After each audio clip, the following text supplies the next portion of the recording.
नमस्कार बंधुरा आज बानाबो खूब हेल्दी और टेस्टी टिफिन जेटा खाওয়ার पर पेट भरे जाबे किन्तु मन भरबे ना। और ये टिफिन बाच्चा बड़ो सबार खूबी पसंद होबे।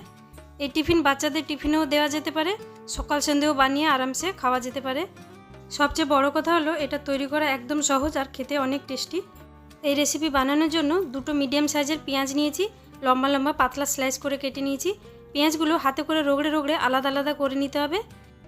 পেঁয়াজের লাচ্ছাগুলো যাতে খুলে খুলে আলাদা হয়ে যায় এভাবে হাতে রগড়ে রগড়ে আলাদা করে নিতে হবে। আমার চ্যানেলে যদি নতুন বন্ধু হন তাহলে প্লিজ চ্যানেলকে সাবস্ক্রাইব করে নেবেন। এখানে আমি পেঁয়াজগুলো সব আলাদা করে নিয়েছি। এবার দেব কুচিয়ে রাখা ধনেপাতা অল্প একটু, ছোটো চামচের 4 ভাগের 1 ভাগ জিরে পাউডার, ছোটো চামচের 4 ভাগের 1 ভাগ লঙ্কা পাউডার আর হাফ চামচ চাট মশলা। পেঁয়াজে এখন নুন দেব না, এখন নুন দিলে পেঁয়াজ থেকে জল বেরিয়ে আসবে, তাই নুনটা একদম লাস্টের দিকে দেব। এই সব ভালো করে পেঁয়াজের সঙ্গে মিশিয়ে নেব যাতে পেঁয়াজের সঙ্গে মশলাগুলো ভালো করে কোটিং হয়ে যায়। এবার এটাকে সাইডে রেখে দেব। নেক্সট প্রসেসে যাব। এখানে নিয়েছি দুটো মিডিয়াম সাইজের সেদ্ধ আলু, আলু ঠান্ডা করে খোসা ছাড়িয়ে নিয়েছি। এবার গ্রেটারে আলু গ্রেট করে নেব। আপনারা চাইলে ম্যাশারেও ম্যাশ করে নিতে পারেন বা হাতে করেও ম্যাশ করে নিতে পারেন। আলুগুলো ডেলা ডেলা না থাকলেই হলো, যেমন খুশি তেমন করে ম্যাশ করে নিতে হবে খুব ভালো করে। দুটো আলুকে আমি ভালো করে গ্রেট করে নিয়েছি। এবার এতে দেব দুটো কাঁচা লঙ্কা কুচি, লঙ্কা আপনাদের ঝাল অনুযায়ী কম বেশি করে নেবেন। আর কিছুটা কুচিয়ে রাখা ফ্রেশ ধনেপাতা, তার সঙ্গে দেব গ্রেট করা কিছুটা আদা, 1/4 চামচ কালো নুন বা ব্ল্যাক সল্ট, তার সঙ্গে দেব স্বাদ মতো নর্মাল নুন। এবার এতে কিছু গুঁড়ো মশলা অ্যাড করে দেব। ছোটো চামচের 4 ভাগের 1 ভাগ দিলাম জিরে পাউডার, ছোটো চামচের 4 ভাগের 1 ভাগ দিলাম লঙ্কার গুঁড়ো, হাফ চামচ চাট মশলা, আর ছোটো চামচের 4 ভাগের 1 ভাগ দিলাম গোলমরিচ গুঁড়ো বা ব্ল্যাক পেপার পাউডার। এবার এই সব আলুর সঙ্গে ভালো করে মিশিয়ে নিতে হবে হাতে করে, যাতে আলুতে মশলার ফ্লেভার এসে যায়। আলু মশলার সঙ্গে ভালো করে মেখে নিয়েছি। এবার এখানে যে পেঁয়াজ রেখেছিলাম তাতে অল্প নুন দিয়ে দেবো। প্রথমে নুন দিয়েছিলাম না, এখন অল্প করে নুন দিয়ে ভালো করে মিক্স করে নিতে হবে। মিক্স করে এটাকে সাইডে রেখে দিচ্ছি। এখন এখানে নিয়েছি 4-5টা রুটি। রুটি আমি আগে থেকে বানিয়ে রেখেছিলাম, যদি সকালে রুটি বেঁচে যায় সেটাও দিয়ে বানাতে পারেন, বা রাত্রে রুটি যদি বেঁচে গেছে সেটা দিয়েও বানিয়ে নিতে পারেন, বা সঙ্গে সঙ্গে রুটি বানিয়েও এই টিফিন বানিয়ে নিতে পারেন। আমি এখানে কিছুক্ষণ আগে রুটি বানিয়ে নিয়েছিলাম, তার থেকে একটা রুটি নিয়ে নিয়েছি। আর আমি এখানে কিছুটা সস নিয়েছি, টমেটো সস। এখানে আপনাদের পছন্দ মতো সস বা চাটনি নিতে পারেন। রুটির ওপর সসটাকে ভালো করে স্প্রেড করে নিয়েছি। তারপর যে আলুর মশলা বানিয়ে রেখেছিলাম তার থেকে 2-3 চামচ নিয়ে নিয়েছি, দিয়ে রুটির ওপর স্প্রেড করে দেবো। পুরো রুটিতে স্প্রেড করব না, রুটির হাফ অংশে স্প্রেড করে নেব।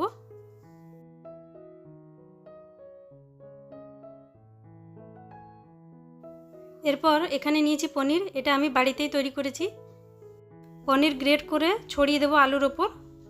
আপনারা পনির বা চিজ যেটা পছন্দ সেটা দিতে পারেন, বা পনির চিজ ছাড়াও এই রেসিপি বানিয়ে নিতে পারেন।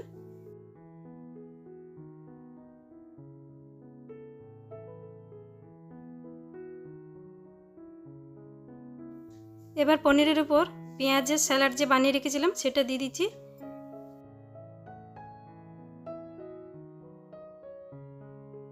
এবার রুটিটা আস্তে করে ফোল্ড করে নিতে হবে, ফোল্ড করে আস্তে আস্তে একটু চেপে দিতে হবে। দেখুন কি সুন্দর একটা তৈরি হয়ে গেল।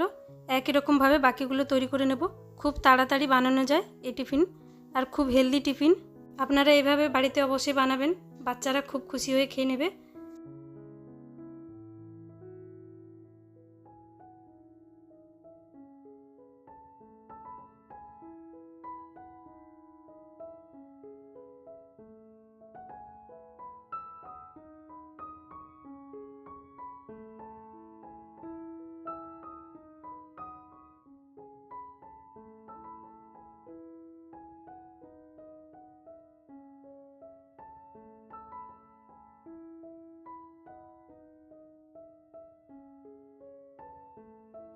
এবার এগুলোকে সেঁকে নেব। ফ্রাইং প্যান গরম করে নিয়েছি হালকা, আপনারা ফ্রাইং প্যানের জায়গায় তাওয়া নিতে পারেন। এতে দিয়ে দিচ্ছি 2 চামচ গাওয়া ঘি, আপনারা ঘিয়ের জায়গায় বাটার বা তেল দিতে পারেন। প্যানে ঘি ভালো করে ছড়িয়ে দিয়েছি। গ্যাসের ফ্লেমটা মিডিয়াম রেখে গরম হয়ে গেলে এই টিফিনগুলো দিয়ে দেবো। প্যানে যতটা জায়গা আছে ততটা দিয়ে দেবো, আমি 2টো দিয়েছি। কিছুক্ষণ পর আস্তে করে উল্টে দিতে হবে। গ্যাসের ফ্লেম মিডিয়াম রেখে বারবার উল্টে পাল্টে 2 সাইড ভালো করে ক্রিস্পি হওয়া পর্যন্ত সেঁকে নেব, গোল্ডেন কালার আসা পর্যন্ত। ভিডিও দেখার পর কমেন্ট করে জানাবেন ভিডিওটা কেমন লেগেছে, এই রেসিপিটা কেমন লেগেছে কমেন্ট করে জানাবেন আমাকে।